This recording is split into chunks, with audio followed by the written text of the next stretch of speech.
who've asked that they be able to watch it after the fact, so that works. So that said, if you had state secrets or trade secrets to share, best to keep them to yourselves, and just be aware that that we're being recorded.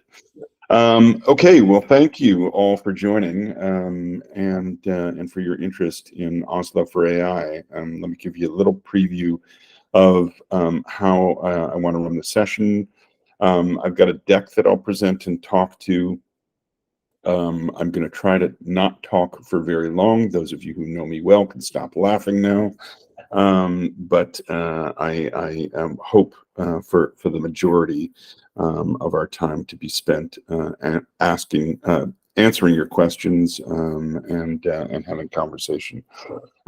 So there you go. I will also sort of present some of the ideas that generated this project in the first half. I'll then take a pause, and we can take whatever questions you might have to that point.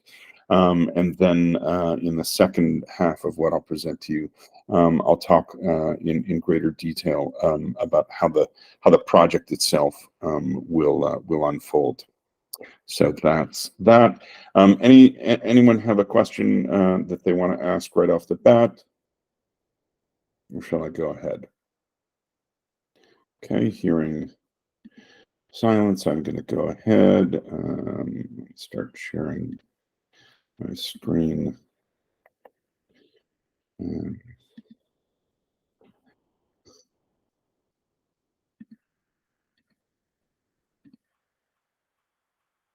Okay.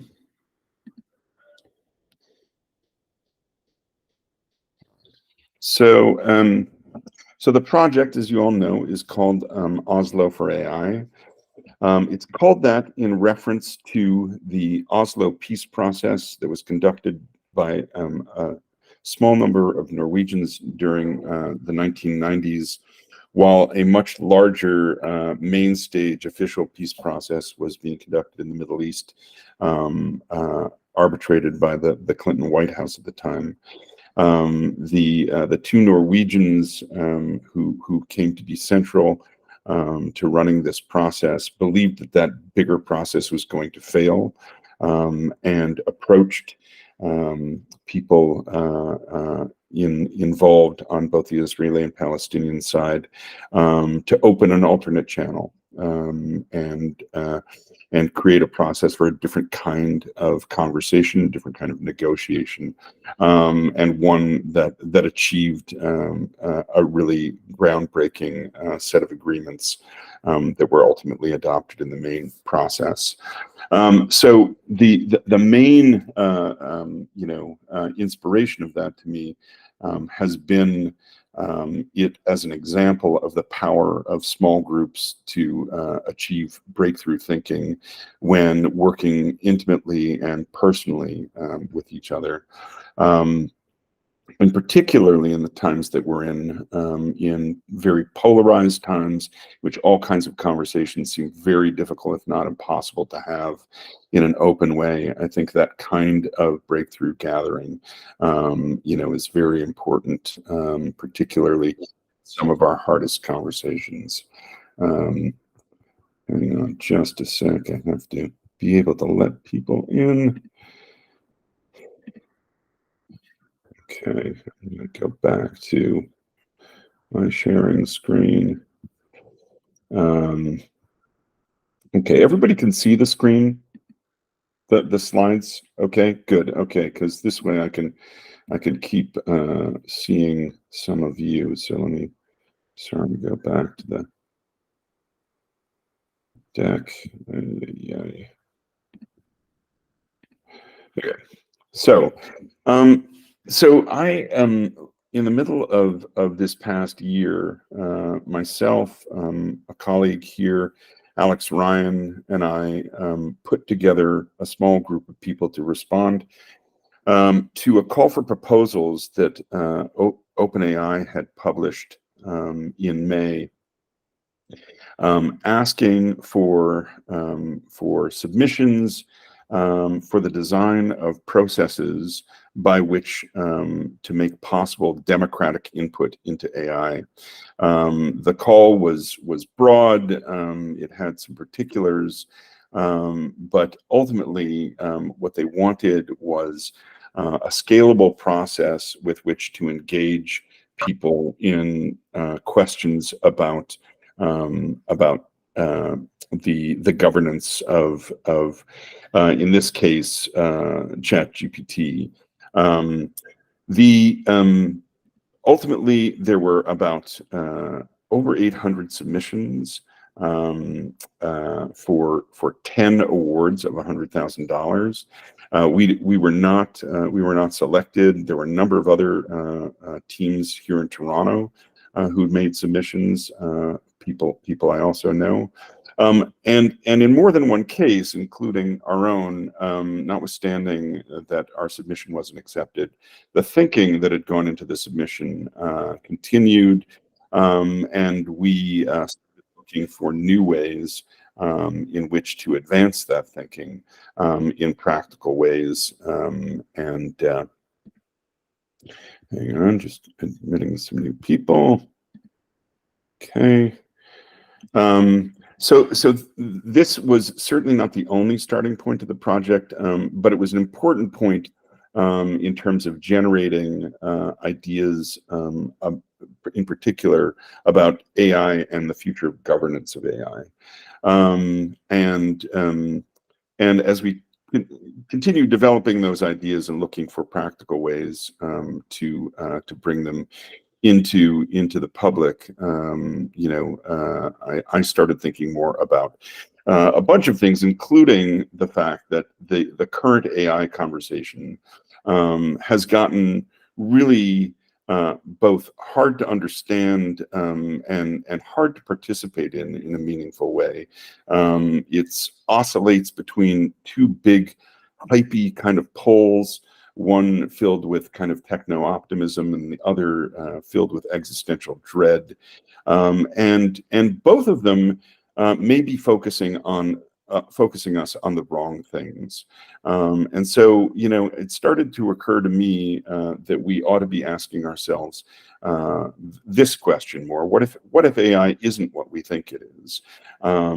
Because one thing is certain: we're at the verge and the beginning of what's emerging. And even though some of the things that are emerging and have emerged already are fairly dramatic, there's much more to come from this technology. So deciding that we already understand what it is and could be, I think is very much premature. And in considering that possibility, we consider radical questions, that we're not talking about that could very much worry us. Like, what if AI is the ultimate weapon in the service of white supremacy? And that's not just an arbitrary notion. I mean, on the one hand, I think people are well familiar with the fact that current AI approaches have been fraught with problems of bias, on the one hand, but also more deeply, our ideas of intelligence are very much organized by ideas of cultural white supremacy, frankly. The IQ test and other very common ideas about what intelligence is and how it works emerged from the eugenics movement at the end of the 19th and beginning of the 20th century. So this is a very real history that's still very much embedded in the DNA of our thinking about intelligence. On the other hand, what if AI could help us end white supremacy? One of the things that we've been thinking about is that, but certainly not the only thing that keeps in force systemic racism, but a very big dynamic is unconscious bias. And it's not impossible to imagine that AI could help us recognize unconscious bias in new ways, and help us become better at overcoming it. So it's, at least this is a question I want us to kind of be meditating on. Then what if diversity is a technology? I'm not going to explain that thought. I'll let it sit with you as well as the next one, which is what if inclusion were a question? And as I've been thinking about the current state that we're all navigating through as we sort of, go whole hog into the idea of how we will, can, and should try to govern AI, as we're still not quite reconciled to how we're dealing with data privacy and data rights and data ownership. It occurs to me that that we have a core problem in,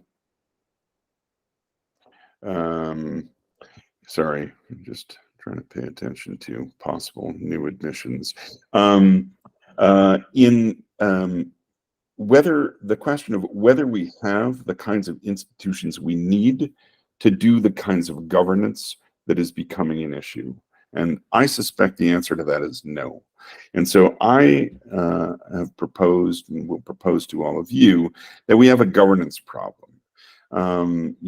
If we need to govern AI, which is certainly going to be a pervasive, ubiquitous technology that exists around the globe, then we need, if we're going to meaningfully regulate the technology, an actor that's capable of that kind of regulation. And in order for it to be capable, my proposition is that it would have to be trusted, it would have to be competent, and it would have to be authorized.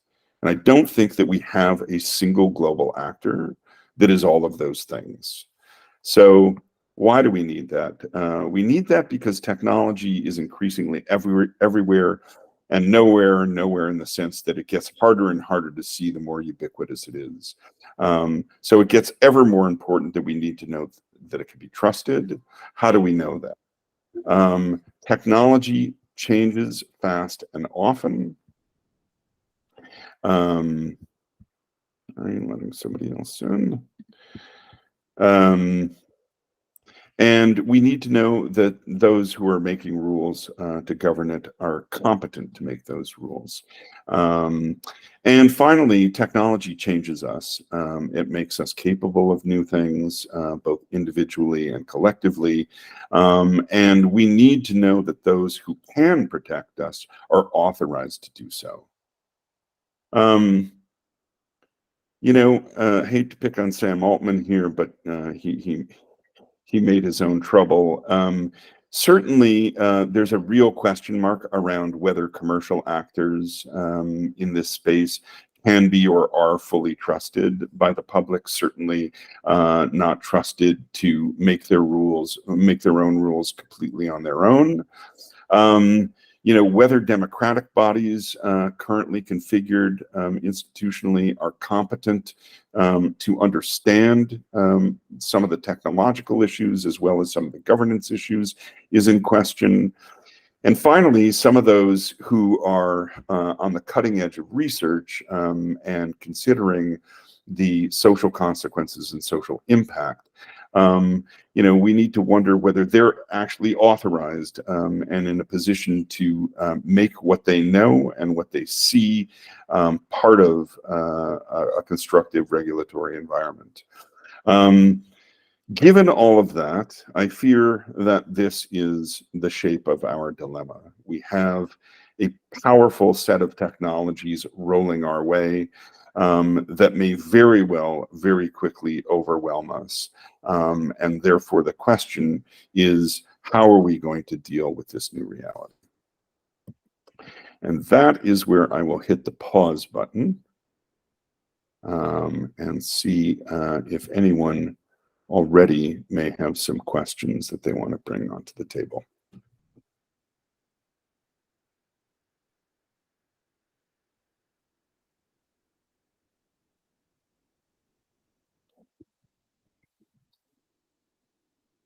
Anything that's not clear, anything you don't agree with, anything you want to challenge? I might just start, maybe I'll start the ball rolling, which is when in the earlier slides, you talked about like, what do we think AI is? And I found that actually really fascinating because of the cross section of society, like the technocrats versus the laggards versus the Dunning-Kruger folks who think they know more than they do, and the idea of actually settling on, I don't know if definition is the right word, but actually just a comprehensive understanding of what it is and is not. Because I think that's where then, when you get into the trust problem, part of the trust problem to me, let alone the general erosion of trust in institutions globally to begin with, um, the simple matter of when somebody says they'll do something and they can't fulfill it, you lose trust in them. And AI technologies, I think, are running that risk as well. So I really, I'm struck, maybe not most, but I'm certainly struck by the first question, which is what is this thing that we think we're talking about, and what are the different iterations of what different segments of society might answer that? How would they answer that question? So I just appreciate the first question. Yeah, thank you, Chapman. Certainly, I think I think the thing is that right now, most people are caught in a receive mode, where the answer to the question, "What is AI?" And therefore what it might be capable of or might provide the opportunity for, very much constrained by dominant narratives. We don't interact with those narratives much. They're served to us. They're served to us increasingly with varying styles of urgency, and they don't invite thinking about questions about, hey, what is this, and is it one thing, and how will it work, and it's very hard, I think, especially for lay people, to find their way into constructive conversations. It's a lot of work to do to learn about this stuff, all on your own, which is what I think conversations, between people of different kinds of experience and knowledge, in part have to offer us. Anyone else have a question for the moment?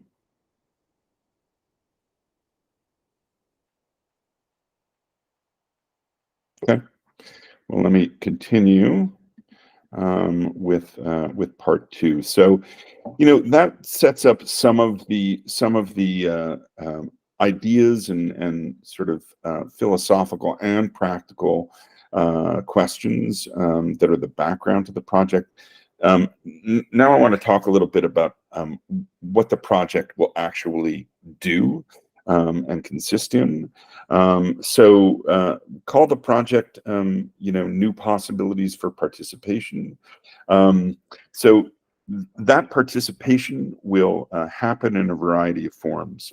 Beginning this month, we'll be doing interactive collaborative sessions in person in 3 cities: Toronto, San Francisco, and New York, to which we've invited people who are interested in participating, collaborating, contributing to the thinking of the design of the experiences of the project.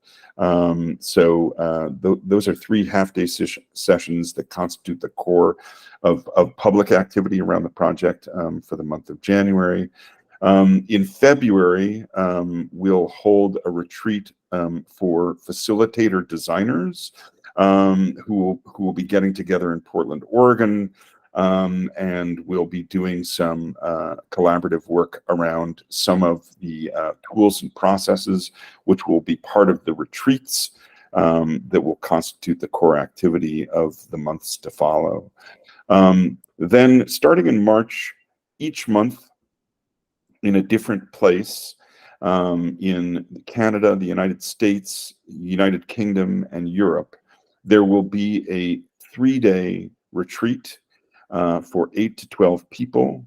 In each place, the participants will be drawn from the local area, and will include participants from a variety of places that are engaged in one way or another, or interested or concerned about the future that AI is bringing and want to have a voice in it. Those will include people working in industry, people working in the public sector, people working in the NGO sector, as well as interested local citizens. Um, so there will be, in all, we envision 9 such retreats, so 1 a month running from March through November. And each of those, as I say, is 3 days.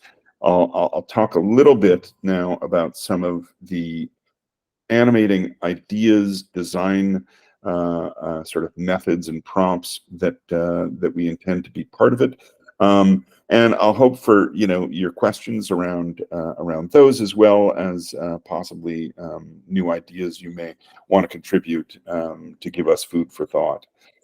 The first thing I'll say is that the design of the entire project is unfinished, in the sense that it is meant to be an open design. And what I mean by that is that participants are themselves engaged in the design of the experiences that they're participating in. So not only is each of the individual retreats going to work on that principle, but we are going to be introducing, the participants will be introducing elements of the design of these retreats that then can get carried into subsequent ones, not as prescriptive, but as interesting options for subsequent retreat participants to experiment with. Another of the big ideas is something I borrow from the film of Lars von Trier, a documentary film called The Five Obstructions, in which he asked this man, a Danish filmmaker who had once upon a time made a famous short film called The Perfect Human, to remake that film 5 times. And each time the film was remade, he would be given 5 constraints, 5 sets of rules that he had to observe in the remake of the film. So picking up on that, we will take advantage of the fact that we are trying to run, in some sense, the same retreat 9 times, but also in each instance to do each one a bit differently. One, they will have different participants, so they'll be different in that sense. 2, their elements of their design, are proposed to participants as guides, but things that they can use as they find them useful, or ignore or introduce new ones. Also, every time we do these, like I say, we'll be doing them in different geographies. We like to take advantage of unique things that geography offers, whether it's the physical geography, the political geography, or so on. So the idea here is that each of these retreats, while in some sense the same, also may be each quite different from each other. Part of what these gatherings are supposed to make possible is us really getting into some of the harder topics of conversation that will come up when we talk about governance of AI, and what it is we need to be concerned about and need to worry about and need to guard against, as well as try to promote. We expect that those conversations will not always be smooth, and so we really will be creating an environment which encourages people and enables people to stick with the trouble of perhaps sometimes conflicting threads of conversation, so that we can get through and confront, rather than sort of run away from important kinds of challenge. We want us all, as participants in this work, to acknowledge that whether we like it or not, we are all related. We all have a common world to share. We don't occupy that world in the same ways, but we need to find ways to acknowledge what we share, be compassionate with each other about what we share, and also work at being more sensitive and kind stewards of what we share, not only with each other but with non-human others as well. We'll be looking to encourage people to build empathy as a practice, to cultivate patience as a discipline, and to explore a set of hard questions, one of the central ones being, what if a constitution isn't what we think it is? This is one of the core ideas that we want to sort of use to start disrupting people's thinking about what regulation might be, as opposed to what we already think of it as being. And so here, we want to introduce ideas that make more accessible the idea that the Constitution is not merely a written document, but a living system which enables that document to play a practical role in daily life and in the life of a legal system and a society. The gatherings themselves, will be immersive. That is to say, they will take place in retreat settings where these people will gather together for 3 complete days. And that gives people a shared time where sharing all kinds of different time make possible certain kinds of conversations that might not be able to take place otherwise. We'll spend whole days together, we'll eat and cook together, and that will hopefully generate a kind of intimacy among the participants and a strong sense of engagement as whole people rather than merely in one facet of our identities. And finally, that kind of dynamic will lead us to the possibility of beginning to share intentions in this work. We'll experiment with techniques of world building borrowed from science fiction, in which we will use certain kinds of tools to explore different possible worlds. And we'll use scenarios to drive conversation and experiment. And some of those scenarios might include, what would it look like to build a CERN for AI, which is to say, what if there were an international experimental facility that allowed people to do experiments together on what AI could do or be. We'll consider the possibility of something analogous to something like the National Transportation Safety Board. Nassim Taleb described the system of airline safety across the world as an anti-fragile system. And one of the things he said about it was that because of the way that system operates, every time a plane crashes, air travel gets safer. That kind of system seems to provide an interesting way into thinking about how we might construct a system that learns from mistakes and distributes what it learns across entire systems. And of course, then there's the Oslo Accords as a model. How, especially in an environment in which already participants in the conversation about AI are becoming polarized and there are kinds of enmity being generated, can we adopt a more sort of peacemaking type process in our conversations together? Finally, in these settings, we will also be able to take the kind of pauses that let us process what we're talking about and learning together and confronting together. We'll use improvisational techniques to experiment different modes of thinking and interaction with what we're thinking about. We'll use tools like live action role play to explore different dimensions of experiences we may have in the future or even in the present with AI.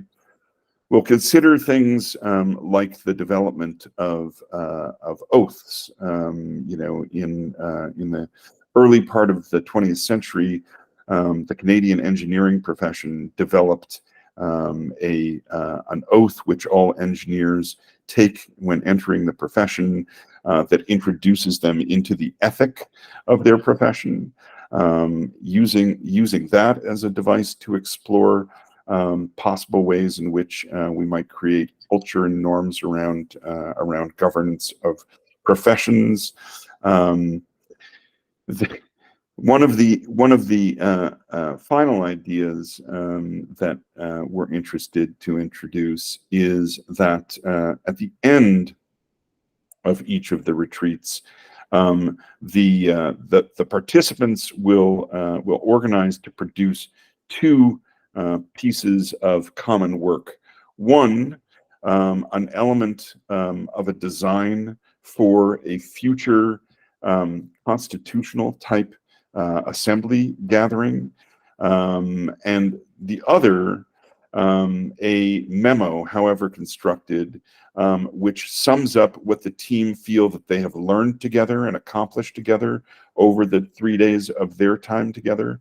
And that will get passed on to the next group, not as a set of instructions or rules, but rather kind of like a message in a bottle, talking to the near future about what's been learned in the recent past. And that, my friends, is the project as it stands. Much more to talk about there, of course, but I hope that I've given you a little of a sample of what it means to have in store, and enough for you to have questions about. So this is where we get to the Ask Me Anything portion. Yeah, Kathy, how does one participate in the January session? So if you're in Toronto as you are, send me an email reminder and I'll add you to the invite. If any of you are in San Francisco or New York and have an interest in participating in one of these live sessions that are coming up this month, we'll be having a live session in San Francisco the 21st of January. And one in New York City on the 27th of January. And for that matter, if you know people in those places that you think would be interested or should be interested, please make me aware of them, and I will add you to the list. I see your chat there, Don. I thought that you were already on the invite for, and I think you are, right? You are, and you had said that you were coming. So feel free to take yourself off mute and talk rather than simply chat. I will. Sorry, I was trying to hit the button and it kept rejecting me. No, that's yes, not. I'm in New York. All right. And I love to see faces, folks. So if for those of you who are able, who are coming on video, please do. Oh, it was conserving bandwidth for you as you were. Yeah, fair enough. I selfishly, I do so always crave the face-to-face, and while video, my glasses are broken. Sorry, but I'm not drunk, just broken. All right, Don, you raised a hand, so yeah, I thought I'd just recommend for bandwidth and confusion sake that we all use the hand raise if we're going to speak up. It'll help you. So that was A. I have two quick questions. One, I see you referred to a lot of different processes. I didn't hear mention of Delphi as a structured dialogue methodology for that's been used in contexts like this, or with efforts like the Club of Rome's efforts to do kind of and R3. I don't know if you're familiar with R3O. Yeah. So anyway, it was that Yeah. just you didn't think of it, or you excluded it, or you're open to it? No, certainly open to them. I'll say that the approach to structure is as some of you know, work that I've done for a long time with a community called Overlap, and our approach to the design of conversation in the context of overlap was very a very light structure, an enabling structure, which is meant to sort of invite a certain kind of participation, but not highly structure the shape of that participation. And so some of the more structured approaches that you're describing, Don, while they may well have use and value in certain elements of the experience, and love to hear more from you when we see each other in New York about thoughts you might have on the subject. But in certain ways, the design that we'll use for the retreats is propositional. The participants are meant to design in an active way the experience and the conversation they're having. The structures we'll introduce are suggestive and are really meant to be an on-ramp to conversation and participation, rather than a recipe for how they should spend all of their time. So, and that said, you know, the two outcomes that we're really most concerned to generate, you know, as artifacts of the experience are, on the one hand, contributions to the design of an ultimate larger convening that comes at the end in December, as well as this sort of message to the next group. On the other hand, another part of the impact that we hope that the participation in the retreats has is that it's changing the thinking of individuals and the resources with which they're equipped, so that we're sending them back to their day-to-day life with some new awareness, new tools, new consciousness, as well as now having connected them to perhaps a new cohort of people with similar interests, concerns, values, and at least, you know, and that we're leaving that behind in the geography of each of the places in which the retreats take place. So, yeah.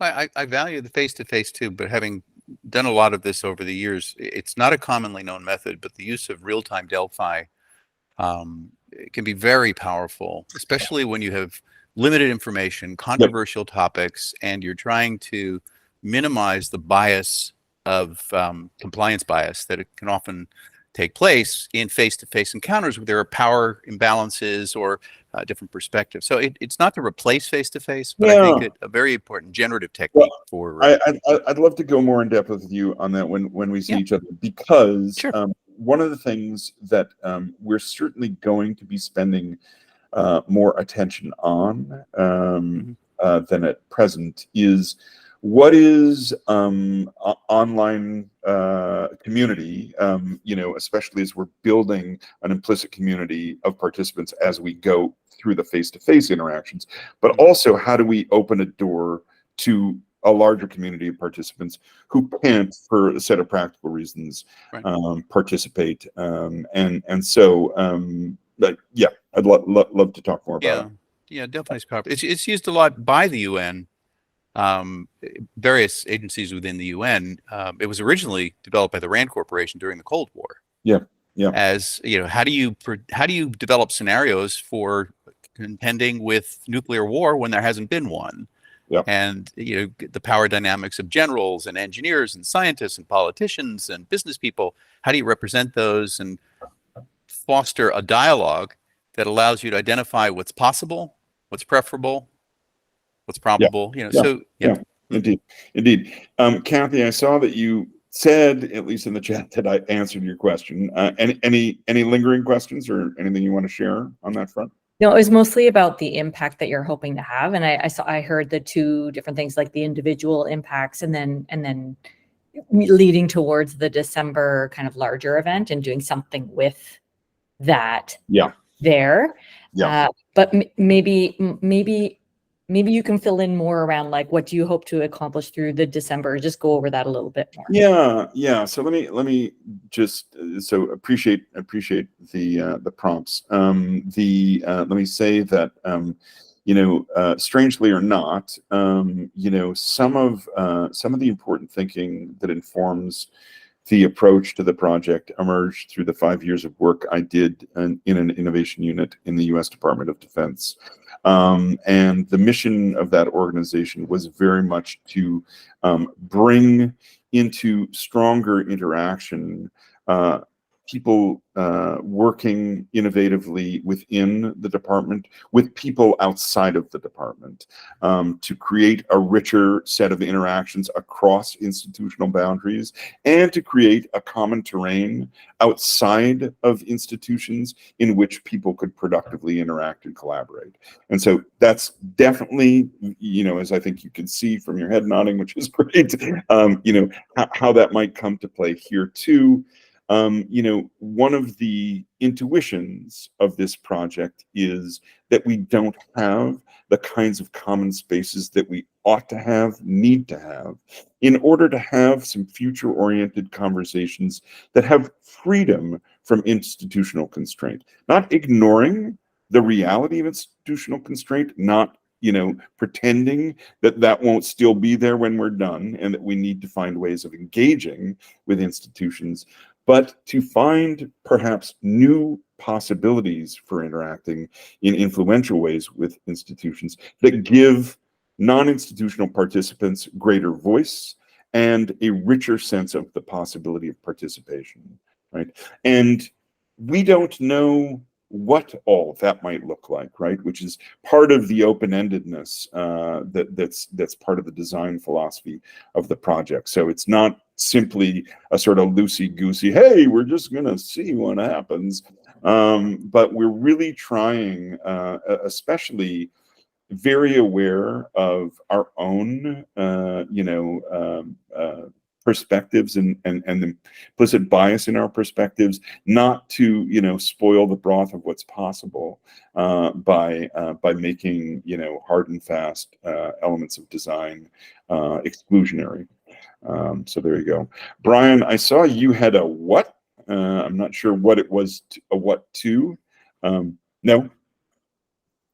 That was a mistake. Okay. Too quick typing.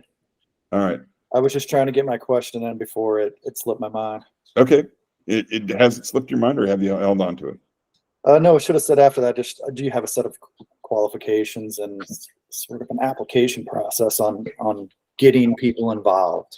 Yeah, we don't. And I'll just tell you a little bit about the method there, which is I in my interactions in the design, broadly speaking, design world, which is mostly across the US and Canada, UK and Europe, which is partly why the coincident geographies are not entirely coincident.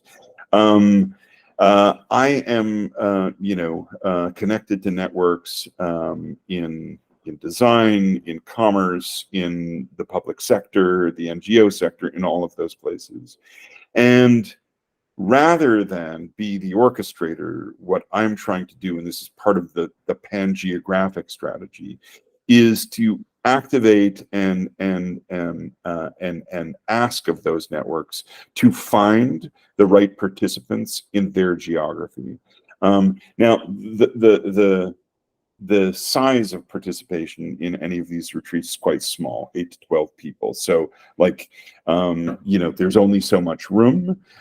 We are looking to bring in every case, right, a diversity of participants on, a handful of different measures, including differences in the kind of work those folks do, differences in their experience and background, etc.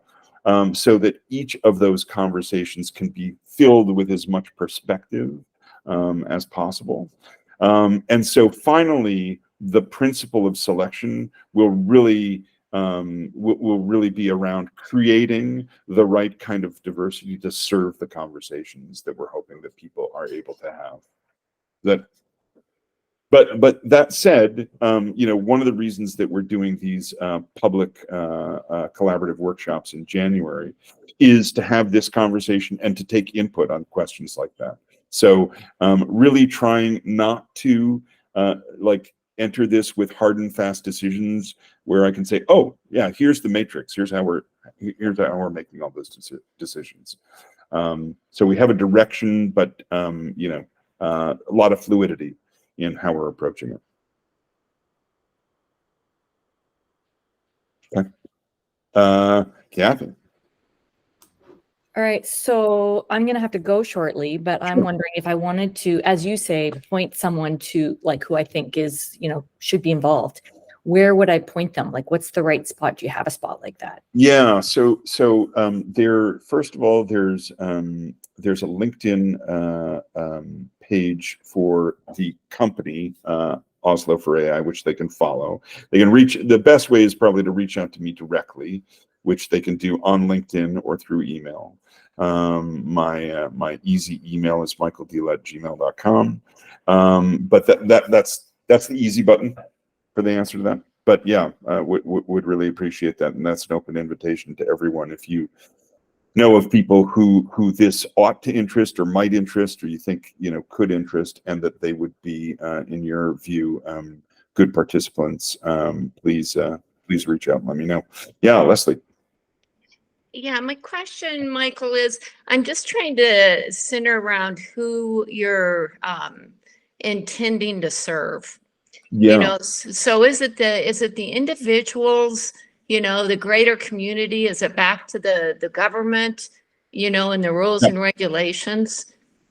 Yeah, so I mean, I think, you know, I'll promise this first answer won't be a cheat. I mean, the hope is to serve all, right? And the starting premise of that is, right now, none of us are being well served by the limits and limitations of the structures and models we have to deal with this technology. There is all too much evidence that we've done a terrible job of regulating pervasive technology, so internet, etc. And now this new element within that sort of constellation of technologies, which, you know, I think, let's say, promises, rather than, you know, using a more negative term, to be even more sort of dynamic and complex. I think proposes, institution and model breaking problems.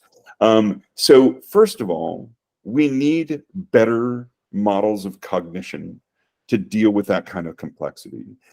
It's been my long experience throughout my career that that the design of conversation with certain kinds of groups can generate a really rich, what I call ethicognitive capacity, that small groups in particular are really good at generating. It is possible to generate that irrespective of expertise and background. And it makes us better seers, better understanders. And so ultimately, hoping to give the possibility of contributing to more people is one element of service. That those people become newly equipped and empowered and have something now to bring back to where they work in the day-to-day and have some effect there is a second kind of impact. The ultimate, sort of convening envisioned by this thing, which is meant to be the demonstration of what might be the shape of a new kind of constitutional body, which would not be a body intended to create constitutions, but to engage with constitutional questions in a constructive way that is possible to be allied to existing kinds of institutions and structures. because of course those aren't going away. But you know, I think even people in those places, if they're honest, would acknowledge that they're ill-equipped. And certainly at the very least, this will provide a novel way of providing more participatory citizen voice type participation as an input to processes like those, as do citizen assemblies, for example. Yeah. Yeah. I mean, I fully agree that we are so early on this, you know, that there's a lot to be decided and defined. I come from an enterprise software development background. Yep. So I think more along the commercialization of things. Sure. And it just seems like there's always got to be that value that's really gonna, you know, drive, or at least a portion of it. And I would almost think a lot of it is data privacy, right? And people being able to own their own data and be sure that it's accurate and it's reflected correctly, you know, and that policies start to cover that. I think that's right. And you know, like, I think that right now, people who, you know, take this la la la la la approach to, you know, commerce, you know, like that's not helping anything. That's not, you know, that's not engagement. That's not participation. Now people do that in part because there isn't an on-ramp to participating in the way commerce thinks about this. The marketplace is not really a place where ordinary people can have influence of that kind. That said, you know, people in commerce are also, like you are, you know, ordinary people who have their own kinds of, you know, private concerns. I think, you know, there is no part of this, and I hope this is very clear. There's no part of this project that is in any way, you know, technophobic or anti-technology, right? I believe, if anything, right, that at the moment we are using powerful new technologies in the most boring and lowest common denominator kinds of ways. Now, some of that is perfectly fine because, you know, it makes things better, easier, faster, whatever. Like, that's fine. But particularly on the premise that there are really perhaps exciting, powerful new capabilities here that make possible things that haven't been possible. Yeah, let's get into that, but let's also get into it in the right way. And I think that, yeah, I think that in order for that to have the best chance of success, we need more good brain power on this. Sebastian, I see you're having to leave. Did you have you raised your hand for a question? Do you have time? Yeah, I have a minute or two. Hopefully that's sufficient. Sure. First of all, thank you very much, Michael, overall for your effort, for your the stimulus you give here. I'm just curious, what is the investment? Where's the funding for this humongous effort coming from, if I may ask? Yeah, thank you. So you will all hear more about that in due course. But I'll give you the short version. You know, as I started putting this project together at the end of last year, I started fundraising for an initial $75,000 amount, which will support the project through March-April timeframe. The ultimate financial need and goal of the project is to raise about $500,000. That makes possible participation in the programming is free to participants. That ensures that economic barriers to access are irrelevant, and it also makes possible, you know, a kind of hand in curating the right kinds of groups that wouldn't be otherwise. So we have raised about 1/3 of the initial goal to date, on track to close the first 75K amount by the end of this month, and already in the process of engaging with larger funders. Ultimately, we need to bring on board funders who can fund in amounts north of 50,000 apiece to get to the amount that we need.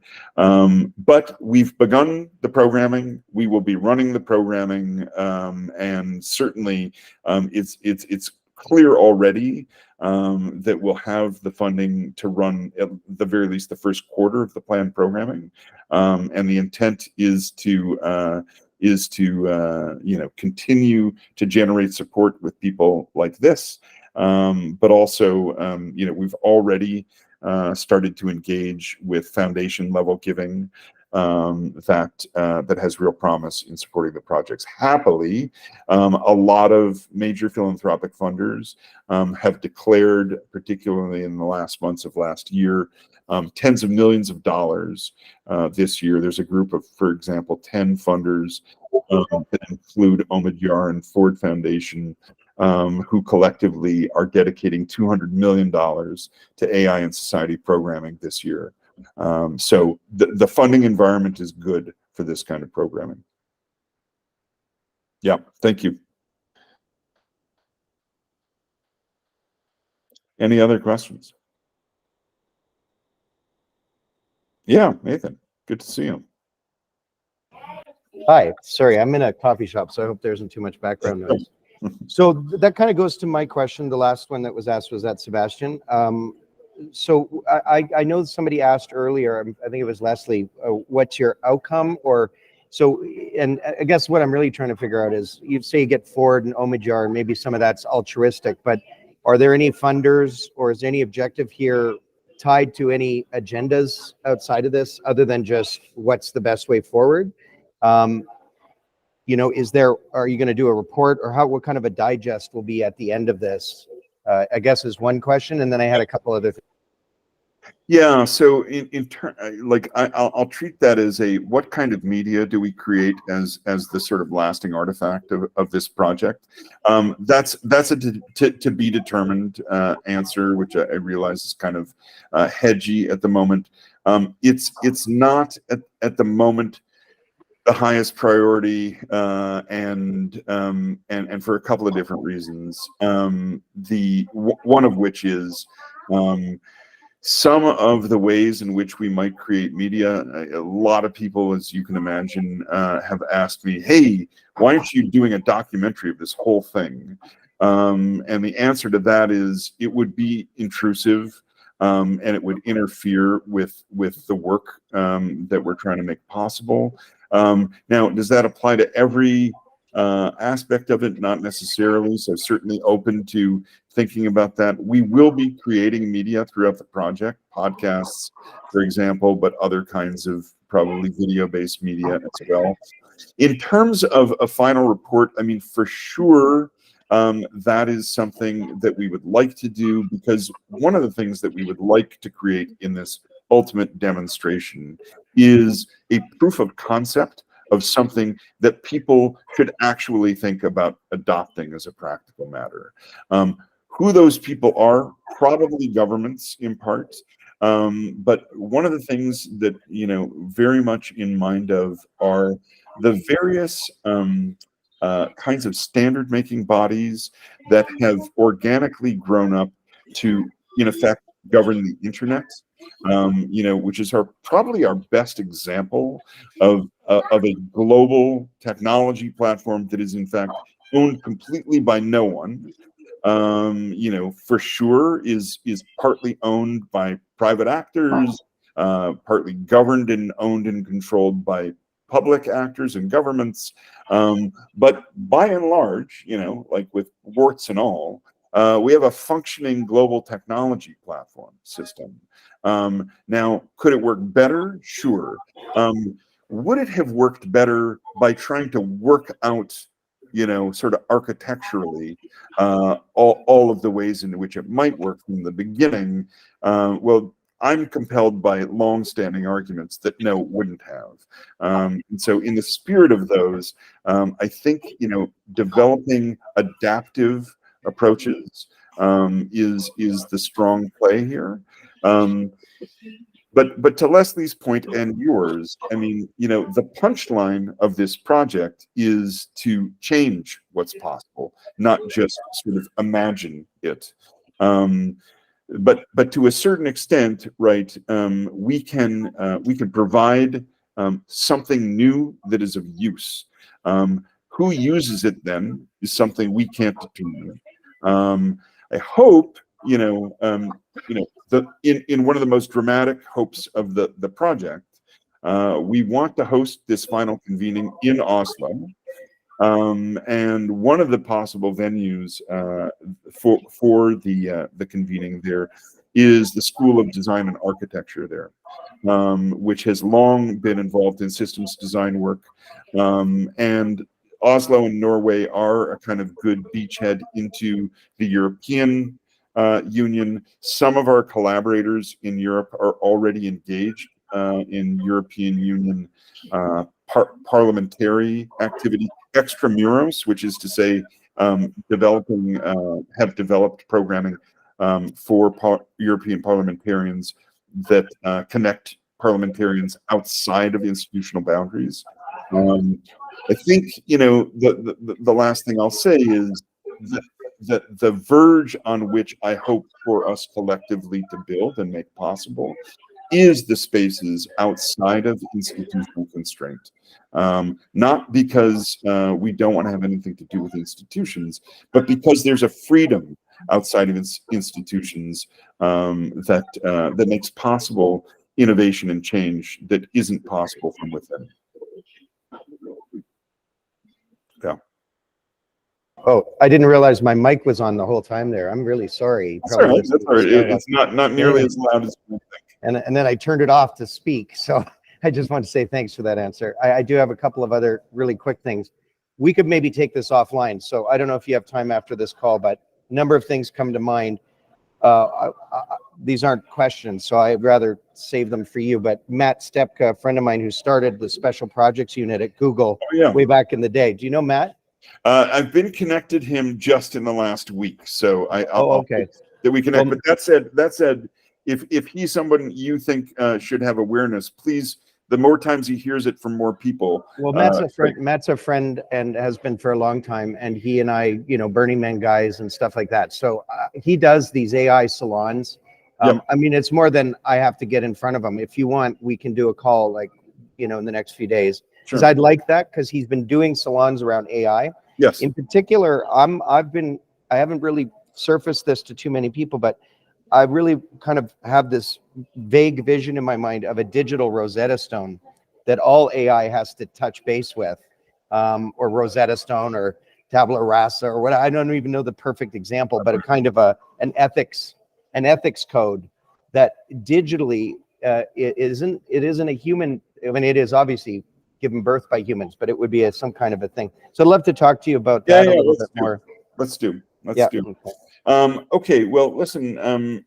As our numbers are dwindling, and I'll invite some last questions if anyone has them, and if not, please invite you all to continue following the project. Please feel free to reach out anytime if you have something like Nathan that you want to take up further, or share a contact with, or open a pathway to.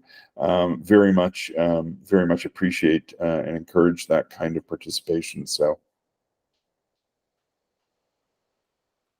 okay, well, let's leave it there today. Thanks so much, and I will hope to see you all again in some way, shape, or form soon. Take care.